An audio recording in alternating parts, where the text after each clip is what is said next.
Now, you can see it's just me. Before I get into things, I should note that although August has been a lovely summer break and things have naturally quietened down a bit, I want to begin reinstating the YouTube podcast, and I'm starting that just with me. Some of you may follow me on Instagram, and if that's the case, you'll be relatively aware of the fact that I have recently recovered from a visual impairment. Now, what exactly does that mean is a very good question to ask indeed. Now, I started noticing things were missing from my vision when I was about 11. Those who went to school with me, that would have been middle school, perhaps noticed that I went from being able to play tennis and badminton to suddenly not being able to, and not being able to see my racket and lacking some of the necessary hand-to-eye coordination, and this progressed with migraines. Now, this condition was considered largely to be functional, so if you're a medic, you'll understand what that means. It was a functional condition, therefore it wasn't necessarily an organic issue. And this bugged me because I like to be a very logical, very pragmatic person. I wanted to study to be a vet, and I wanted lots of different things in my life that required me to work very hard. And my life instead slowed down and my vision went. In fact, to its worst stage, I'd spend a lot of time in the dark, just working, usually on an iPad with the letters made much larger, magnifiers and such, really working like that, and I couldn't work any other way, and that was only for a very short period of time. And I found that this became very difficult. To achieve anything fast became very, very difficult. I couldn't cross roads, I couldn't read and write, I couldn't read at school, particularly at sixth form. If anybody remembers me there, I got lost a lot, couldn't read, couldn't organise things, couldn't revise. And these are necessary components to achieving and to success. So it was in my best interest for me to find a way to cure myself effectively.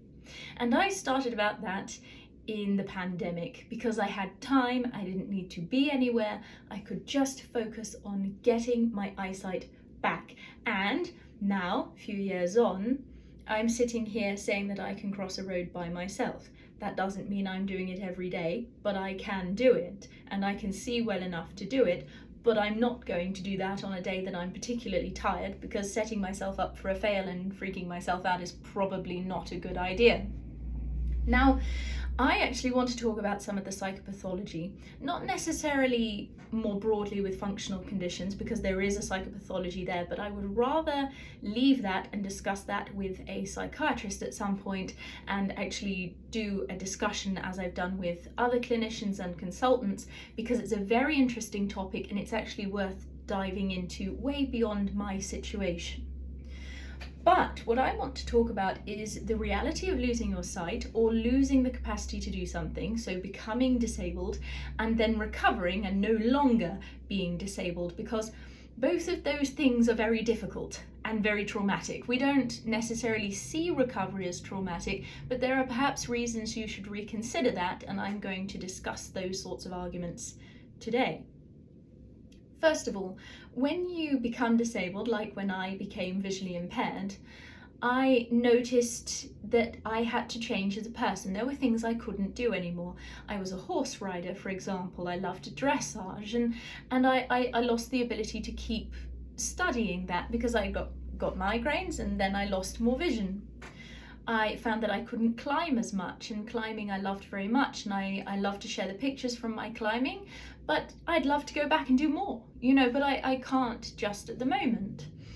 I was also a runner, but I was running into other people's lanes. Definitely not funny. And so that became very difficult for me, and there weren't the options around me to get help for my sight impairment because I didn't even know what was wrong. So I didn't even understand that this wasn't how everyone else was seeing the world. Sometimes when you're going blind, you don't actually know what's going on. You just can't see things. And it's not usually your first assumption. Your first assumption is, I'm a bit clumsy, I'm a bit, sort of a word for disorganized that we would use colloquially in English. I know not everybody uses it, scatty, so being disorganized, a bit all over the place. You might describe yourself in these different ways, or a bit dopey, or this, that, and the other, and then eventually you learn, it's not that I can't read people's facial expressions, it's that I can't see them. It's not that I am walking out in front of cars because I have no sense of danger, for example. It's because I can't see that the cars are there, and it looks like a completely empty road to me. So these are things that I had to discover. My father very notably remembers discovering my eyesight problem. He certainly was the one to pick it up. I was given a book about pediatric otolaryngology, I think, and I asked my father, do you have any information about how the skulls change as new teeth come through? Because my father was a dental surgeon, I was very interested in anatomy of animals and also of people, and I wanted to see how the difference is laid out. My father handed me a book where I could find information on it, and I said to him, oh dear, I don't know what page it's on. What page would this be on? And he said, well, look in the index. And I closed the book and I said, I can't read indexes. And I put it back on the shelf, to which my father says, what? You can't read indexes? No, I can't seem to find the words or find the numbers, and they're never there. And I don't know why. I used to be able to when I was young, and now I can't. So these were notable points where I realized that my life was being just constricted by my capacity to do things being different to other people's. You learn to go through a grieving process much as you would grieving anything else. You're in denial, you don't really believe that you're blind or whatever it might be, and then you're going through this time of bargaining. Oh, what caused it? Was it this situation? Was it that situation? Was it the migraines, and what caused the migraines? And maybe it was stress, and maybe it was this, and you're thinking, well, what caused this? How can I make it stop? How can I get to the bottom of it? And it that can be very consuming, and that's not a good thing. That can be very consuming. And eventually you come out the other end and you've accepted your new self. You have a slightly different personality. Perhaps you're actually more mellow than you would have been before you were disabled. Perhaps you used to be very bavard. I know I certainly was. And then I became very much on a level. Keeping calm, avoiding stress, very much on this level, which is great if you need to speak to people about their problems. You know, if somebody comes to you with a problem and you can be very calm, and actually these things don't throw you off too much, you're actually very useful to people. But during this time for me, I found that I didn't feel too much either. And when situations happened around me, I didn't necessarily feel so much. Only to realize that when my eyesight came back, that all of those emotions hit at once, which is ridiculous. I've never considered that this could happen. I thought, oh yes, I can help people, and it doesn't bring me down. You know, I can sort of hear about these issues and it doesn't bring me down. And then you become sighted, you go back into the world, and whoomph, you're hit by all of these emotions you never felt. And I have absolutely no idea why that's the case. The only thing I can think of is that when I was disabled, I had to focus so much on myself in order to keep going and to function, and worried about lighting changes, and is it dark outside, is it bright outside, what's going on with this, what's going on with that, do I feel well, do I not? And you're so consumed with that, you don't notice what's around you, which has some links with a psychopathology. You see, sometimes when we're very anxious, for example, which in my case it was, I was very anxious about making my eyesight worse. When you're very anxious, you don't always think about other people. You don't always think about what's around you. So although you might be able to help others and be compassionate and be kind, you may find yourself a little bit numb. And eventually that numbness doesn't last, and suddenly you're thrown into the beauty of negative and positive emotion. And that's wonderful, and you've got to then organize everything in your emotional world, and you've got to put that all together. The other thing, of course, is when you are disabled, you need help. You've always got people around you. There's always people beside you. There's always people you're holding on to. There's people guiding you. There's people at the airports who know me all too well at this point. I turn up, they usually would put me in a wheelchair just because it's easier than having me wafting myself about with a white cane, you know, and so they plonk you in a wheelchair, put you on the plane. Good, I'm on the plane, get off, same thing happens on the other side, right? Everything is so closely organized. When I take trips around to all sorts of places, I may spend a few hours somewhere, and then I would have had to come home and stay in the dark for a bit and just recover from all of that. It wasn't something that I could do constantly. But you get used to it, that becomes you, and then all of a sudden, well, you can see again. And here's the problem, I still can't navigate an airport because I can see now, but I have no memory. While I was visually impaired, I have no visual memory of how to get around the airports, how to get around old hospitals I used to go to, and everything all of a sudden is brand new. When you cross a road, you have to make the decision that it's safe, knowing that in the past you haven't been able to do that successfully, and that your friends have had to pull you out of the way of cars, and all of a sudden you now have to take that step. I gave myself confidence by going to Guide Dogs Charity as I was waiting for a guide dog, told them what I had done in detail. So I called them and we had a long conversation where I told them in detail everything I had done to improve my vision and everything I'd done to put myself in a good position. And then they came back and they reassessed me. When they reassessed me and they said, yes, you can see, you're crossing roads, you're moving out of the way of bicycles, you're moving out of the way of people, you know how much space to give people on the pathway, you know which cars to worry about when you're crossing the road and which ones not to. But the truth of the matter is, you still have to measure depth perception in a new way. When you get depth perception back, you still don't know how it works. You still don't know how fast a car is heading towards you, so you just have to stand there and wait till it goes past you and then cross, because you don't actually know if you've got enough time, because although you can see it and you can see the speed it's moving, you don't have the experiential wisdom yet to know whether that means it's safe to cross or not. And you have to learn these things from scratch. Things like stairs are something you find very difficult as a blind person, and then you start to see again and you have to suddenly gain some courage to walk down stairs. I'm still very careful with it because I've fallen down enough stairs. It makes you very careful. It makes you very anxious. So how do you deal with the concept of being better when you have the fear of regression, particularly when crossing a road? You have the fear of needing to be independent and to handle everything for yourself. And I'm not completely capable of that yet. I can do small excursions by myself and I'm managing those things really well, but there are certain circumstances where I would naturally rather go with someone else, or rather have a place that I'm going to where people know I need to be there and will know if I don't arrive. These things still matter to me. They're still things I hold on to, and every time I do something new, every time I go out and about, I have to test those boundaries. Right, do I need somebody to go with me? Can I make it halfway there and then see if someone will take me? Can I try to do this? Can I try and have no hat on? I'm indoors, it's very bright, but maybe I could go without my hat and maybe my eyes won't hurt. Maybe I should try. And as you meet people, the new people you meet, they have no idea you didn't used to be able to see. They have no idea. So their expectations of you are of someone who has lived as many years as you, sighted.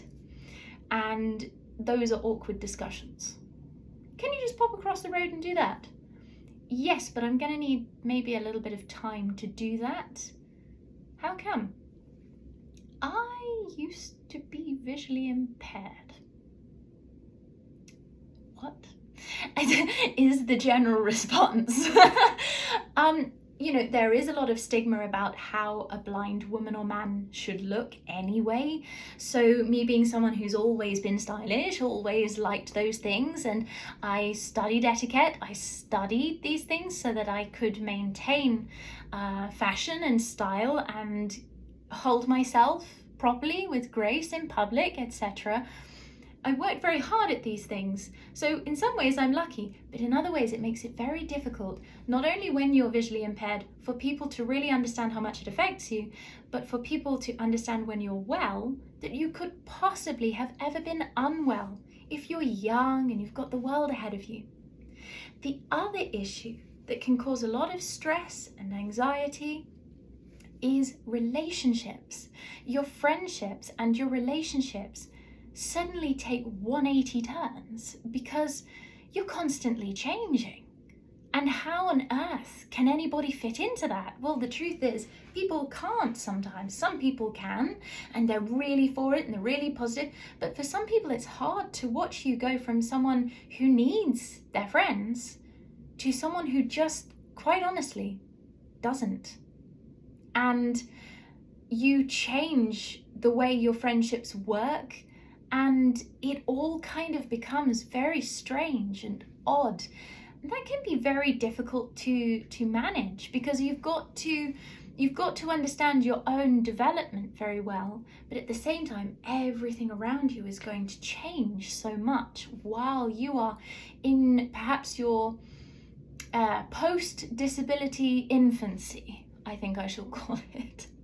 And during that time, you're then going to meet loads of different people. And you might even find that you befriend very different people to when you were disabled. When you're disabled, you befriend people who are very understanding, but then you don't always have to befriend people who are totally understanding and totally get it. You sort of make friends with people who have never heard about certain disabilities or never really come across it before. And you're going to have to do a lot of explaining, and sometimes you're going to feel tired or sad or even grieve the loss of the life you had when you weren't sighted or when you were disabled. It's a very, very difficult thing to come to terms with. And the last thing is that your personality as a whole is going to change. And I didn't know this either, but your personality is going to look a little bit like it did before you were sick. And at the same time, it's going to be a dull image in a mirror. It's sort of there looking a bit scrappy and a bit bashed up. And you think, there you are, me. I recognize you, I mourned you, I lost you, and now you're here.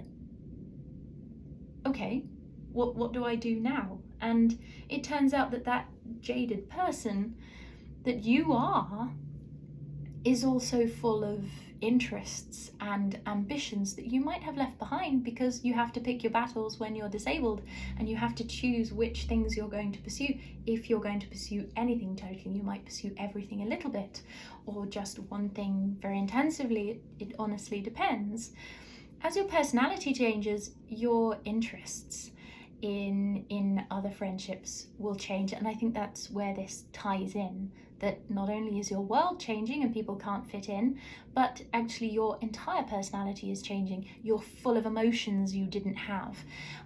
You're full of fear about the future, but also ambition and energy. And that energy, sometimes when you overdo it slightly, actually stays standing. That's a very strange thing if you've been chronically ill. If you overdo it, usually that's oh God, no, here we go, I'm going to have such and such an episode. But sometimes you push a little bit beyond what you can do, and you go, oh dear, I shouldn't do that, and nothing happens. And you think, oh, that felt quite sturdy actually. Oh, okay. And so you as a person become more confident. You take on things in a new way, and that can be very, very confusing, not only to you as a person, but also to everyone around you who's thinking, what is going on with this person? Why are they changing so dramatically? But it's also a beautiful thing. There are beautiful aspects of you that can come out in such circumstances. When you come out of a difficulty, when you come out of a disability, you discover that actually during that time you gained great resilience, great capacity to love and have compassion, great capacity to give to others, to understand others. And these give you some really fantastic pointers. As you move forward, what's very interesting is And particularly if you are supporting somebody who has been visually impaired, this is something I walked into very blindly, ironic. I then thought, well, hang on a minute, all of my ambitions that I left behind, which one of them shall I pursue now? What shall I do? It's all very exciting, but it's very easy to be overwhelmed. And sometimes you can build a life when you're disabled that people say is wonderful and beautiful. And then the first moment you regain your sight, they say, you could do this, you could do that, you could do this, you could do that. And that can sit very heavily, because maybe, like in my case, you lose maybe roughly 10 years of study. And I did study individually, and I did do other courses and other things, but the principal central academics, I lost 10 years of, and I built a different life instead, which also holds a lot of worth to it and brings so much experiential wisdom that others don't have to the picture if I return to medicine, as I have done in a very passive way at the moment. It's really important for people not to negate the life you built when you were disabled and to immediately demote it and suggest everything else, because that can be so difficult. If you've lost all that time to your impairment, you can make the person feel as if those years are wasted, when that person probably worked very hard and has developed a lot of soft skills, a lot of hard skills as well, and a lot of other things that people may not see. So at first it seems great. Oh, what shall I do? Shall I pick this? Shall I pick that? Can I do this? Can I do that? I could do anything. How fun. And then you're hit with the realization of the fact that there's a part of you that's realizing that some of those things that mattered to you when you were disabled don't matter now that you can see. That they weren't as interesting to you as you thought they were. And now for me, I'm very lucky. I love to paint, I love to sing, I love to study languages, and I love medicine. My family have been involved in medicine. I've been involved in medicine and veterinary medicine, and I love returning to it, and I love being present and of any use that I can be. But it's so important just to remember that what you learn and what you take on while you're disabled is actually massively valuable, because other people don't get the time and the chance to develop the skills that you may have developed. So really do hold on to that if you're recovering from something. Those years are not wasted. But when you are getting better, there comes a time where you have to let that past go. And you then have to take the next stage of your journey. It's like you've been on a river for a while, separate from the path, and now you have to get back on the path. And you have to decide what you want, what your values are, what you're going to do. All of the things you thought you wanted in a spouse, all the things you thought you wanted in a future, it's all suddenly changed. And it's a beautiful experience, but it's important to realize the fact that you shouldn't hold on to that illness any longer than is necessary. As that is going into the past, you do have to reach forward, and it's very easy to reach back because it's something you understand, and maybe you think, oh, all those wasted years, that can't be the case, and you want to bring a lot of things back. I think it's actually okay just to move forward and just to say, but in this era and season of my life, I'm going to try something new, or I'm going to stick with everything I had before because I love it. It's two very, very good ideas there. I wonder if you are someone who's supporting somebody who is recovering from something. I think it's important to recognize when they are not fully better. So they might be able to read and write, but they can't cross a road. They might be able to get out of their wheelchair for 10 minutes, but longer than that's going to cause them pain that it might take 2 weeks or so to recover from. So it's important to recognize that when your friends are getting better, that doesn't mean that they are getting better like that.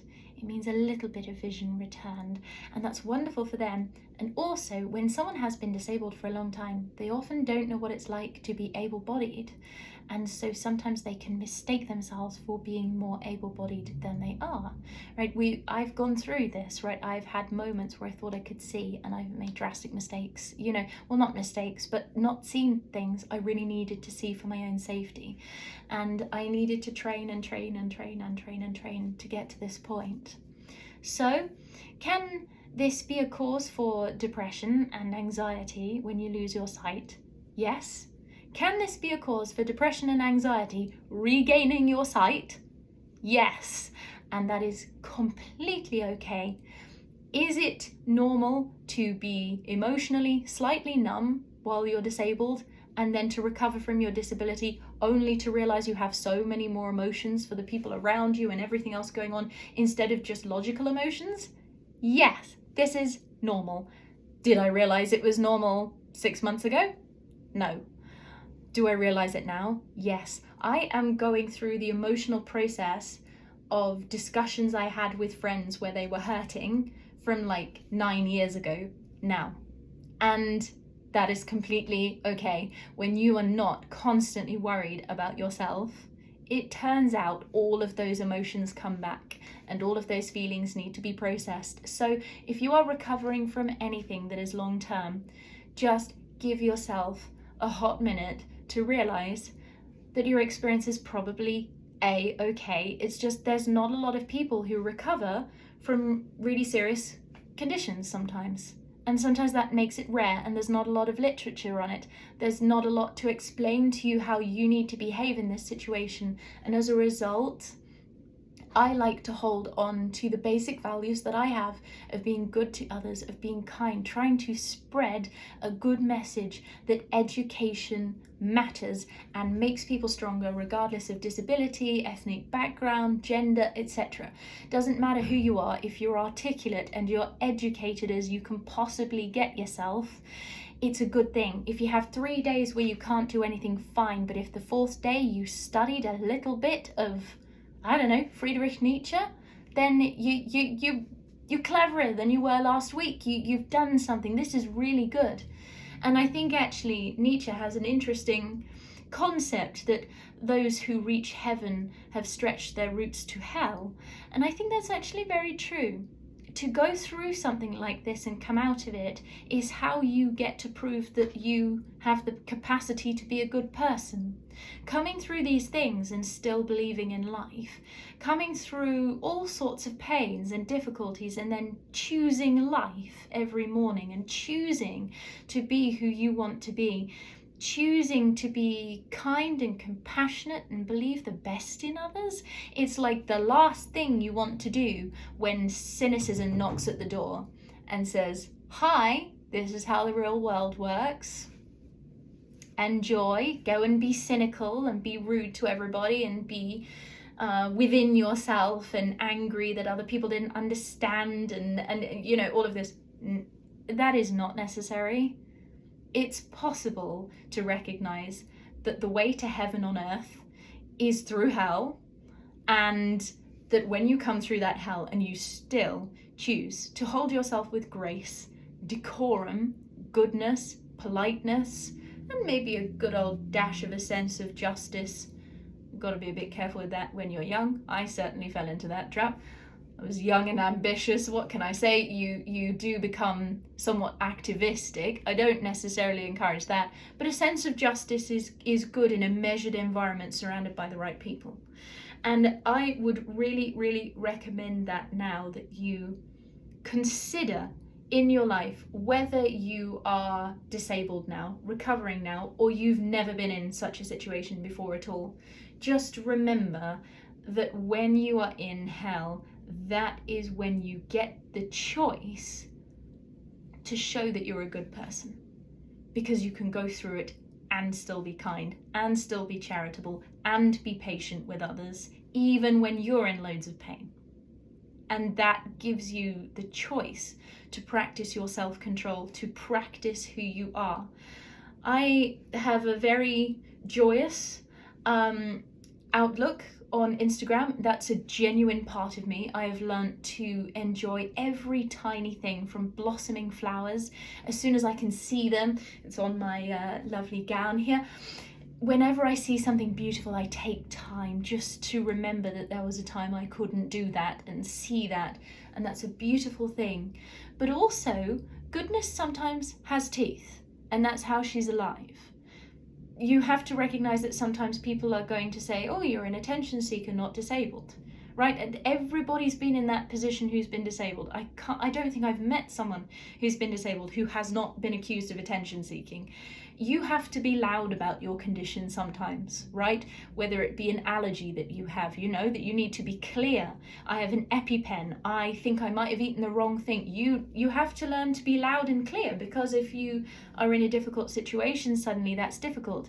If you're blind and at a road and you don't know what to do and you don't know where to go, you need to learn to have the skills to call out, excuse me, I'm visually impaired. I don't know how to get across the road. Can somebody please show me the way?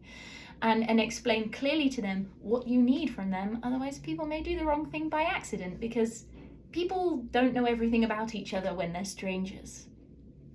So I would really recommend to you to recognize that growing teeth in your goodness is about sometimes gritting your teeth, setting your face as flint, and deciding how you're going to run your life on your terms and refusing to be swayed. You can have a lovely smile on your face, but if somebody tells you to do something that you think you're not comfortable with, that is not right for you, you can learn to smile sweetly and say no.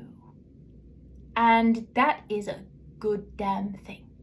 I don't want people to look at me online and to see a smiley face and to think, oh yes, it all just works out for her because she's very happy. It's like, no, I make the active choice to be happy, to be charitable, to care, and the emotions come as a result of that commitment to those things. The joy becomes natural, but it wasn't once natural. It is a choice. It's changing the script in your mind, and it's also recognizing that there are people who may not be encouraging of you, who may want you to do things that you're not capable of or comfortable with yet, and are going to push you, and you have to learn to set your face as flint and be prepared to be a bit the villain, you know, a little bit, that's a bit of a Gen Z magnification of what I'm describing, but you need to be able to grit your teeth sometimes and say no. You can say this, you can say that, you can do this, you can do that, but at the end of the day, I'm not budging. I am building a good life and I believe in it. That has power.